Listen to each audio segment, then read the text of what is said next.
place. That's the way to solve the problem. Do you accept the argument of your colleague in the Senate, Pat Toomey, who was an economist before he became the senator from Pennsylvania, that the government does collect enough in revenue and taxes to pay the debt service and to run the government at the same time? Or do you accept this doomsday argument that we just heard from Jay Carney, the president's press secretary, that if you don't let the president borrow more money, we're going to default on our debt, and that will cause all kinds of Armageddon in the economic communities?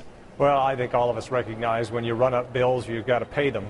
And the debt limit increase is basically paying off the bills that we've already accrued. So I'm not disputing the fact that we need to raise the debt limit, but what I'm saying, it would be very irresponsible of Congress to, when you pay off those debts, just allow it to continue and go and go and go and do this again and again and again. The president, remember, the budget that he presented would double the national debt in just a few years. And so we can't go that direction. If we're going to raise the debt limit, then attach enforceable spending caps to it, and that's what we've got to do. If the president doesn't attach enforceable spending caps, if the Congress doesn't enact a balanced budget resolution, will Congressman Jeff Flake of the state of Arizona vote against raising the debt ceiling? I can tell you, unless we have enforceable spending caps, and that'll be the Congress that does that, not the president. Unless the Congress enacts enforceable spending caps, then it won't get my vote. You see, here's the difficulty with that, and we have less than a minute. I could see the House doing that, but I can't see the Senate doing that because it's controlled by the Democrats. They, as you pointed out, want to spend. The only thing the House can do on its own is say no to more borrowing, and without an affirmative vote from the House, that legislation wouldn't even make its way to the Senate. Well, I think the nice thing is people across the country recognize that we can't go on like this, and so I think that they'll insist, along with the House, that we have enforceable spending caps. So that's I think the strength of our position is people across the country agree with us. Right. They recognize we can't go on like this, and so I think we're in a strong position here in the House. Congressman Jeff Flake, maybe in a year and a half, Senator Jeff Flake. It's a pleasure. Thanks for joining us. Hey, thanks for having me on. Round one of the budget battle is over. A new poll indicates President Obama's party is losing support from independents when it comes to handling the federal government. The Pew survey shows they overwhelmingly prefer Republicans over Democrats when it comes to managing the finances of the federal government. Will Democrats be able to win back these independents before 2012?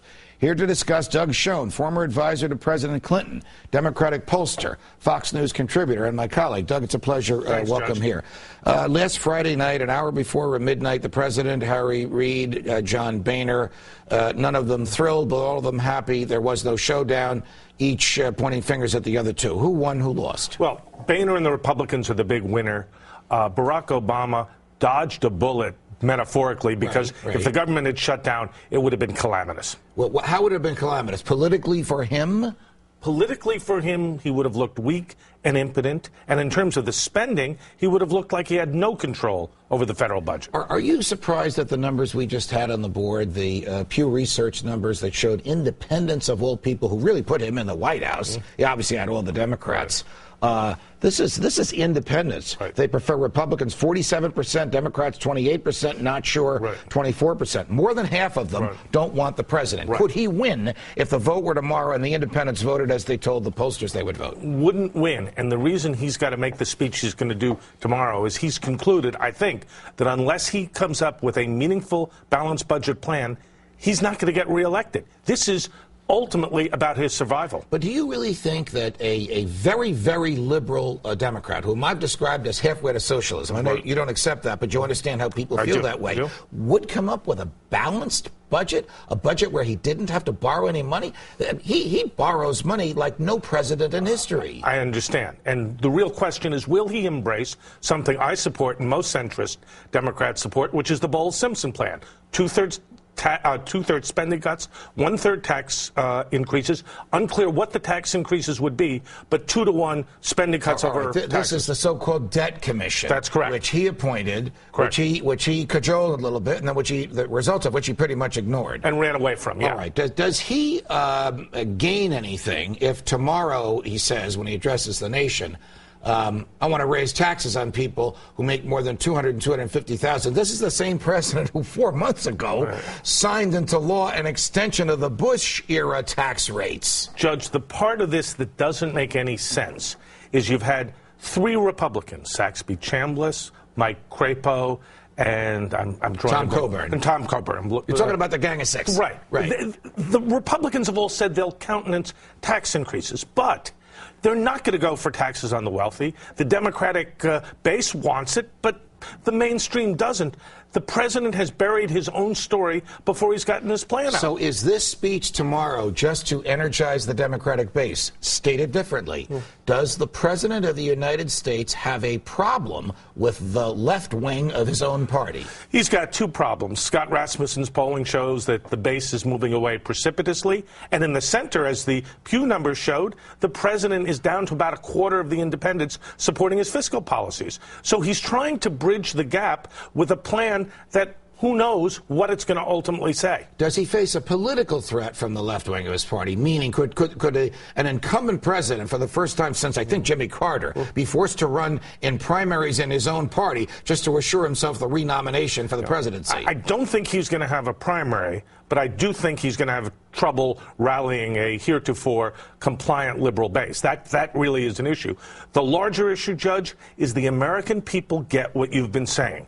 Whether you agree or disagree with some of the specific points you made, bottom line, unless there is fiscal discipline, reining in the debt and the deficit, we're not going to reelect the president, and we're not going to carry on as a nation as we are. The American people understand it. That's why Obama's giving the speech. Would you advise him to give that speech tomorrow in which he's going to talk about raising taxes on the so-called rich, which he characterizes as people making more than $200,000 Raising taxes on the rich? No, not after the deal.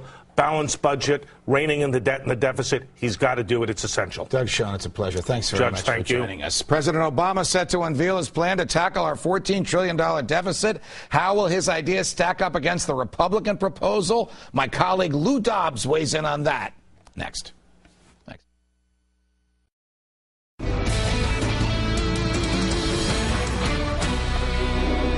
Anticipation over the president's major speech tomorrow is now running rampant.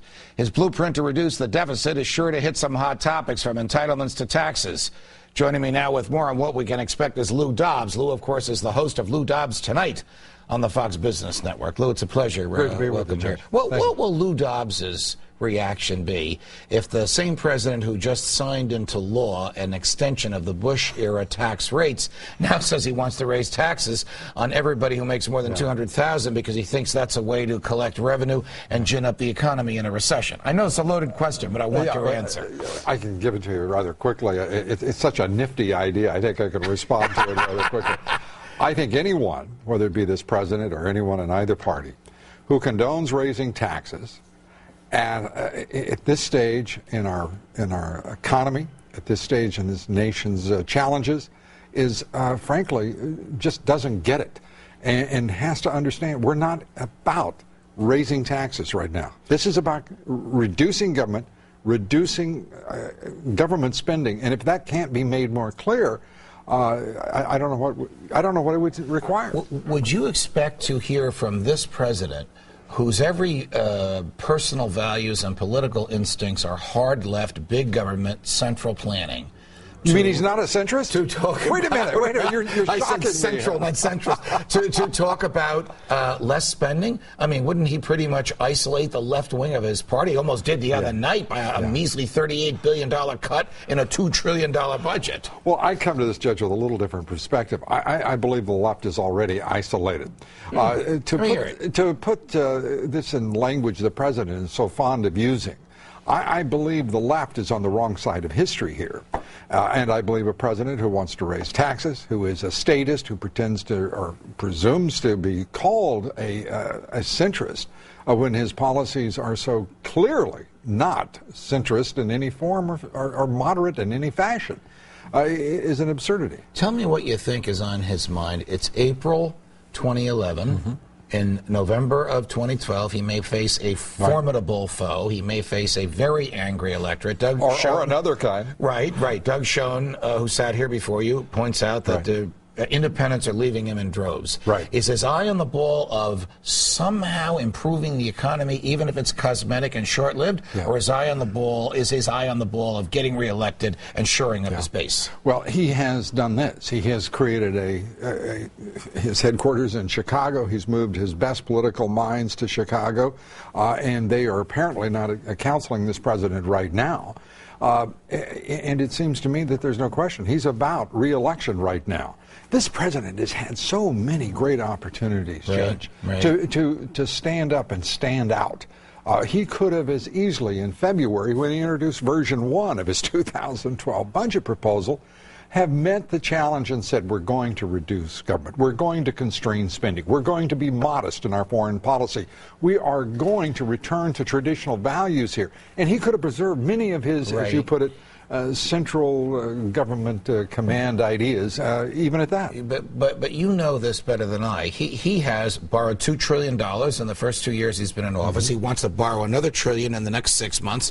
Then he wants to borrow $1.7 trillion in the following year. Could anybody take him seriously if he says he wants to cut the budget and balance it and pay back the debt? Well, he wouldn't be the first president to say one thing and do the other, would he? But I believe that he did have a chance for redemption, and that's a bit of what I'm saying to you. President Obama has and had, and I don't know what he will make of it tomorrow, but it's pretty clear he's going to call for another round of tax increases.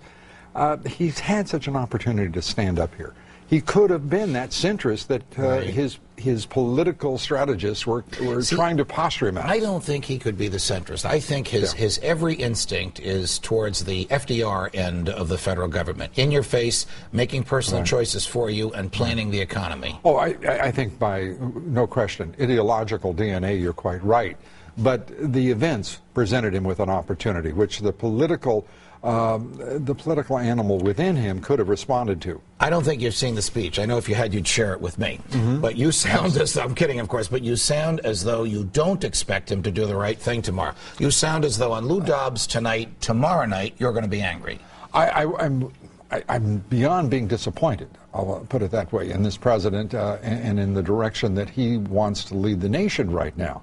I would love to be able to tomorrow night be just as delighted, surprised, and thrilled as millions of Americans at what the president is going to say. But when we're told initially that it's going to be a form of Bowles-Simpson, that it's going to call for tax increases, this is not the stuff that's going to rally the American spirit. Got it. Lou, very much. You can catch Lou, more of Lou Dobbs on his new program, Lou Dobbs Tonight. That's on the Fox Business Network every weeknight at 7 p.m. Eastern. Check him out tonight at 7 p.m. Eastern. Lou, thank you very much. Thanks, Judge. How President Obama's illegal and unconstitutional drone attacks in Pakistan are coming back to haunt the anti-war turned pro-war president. That's next.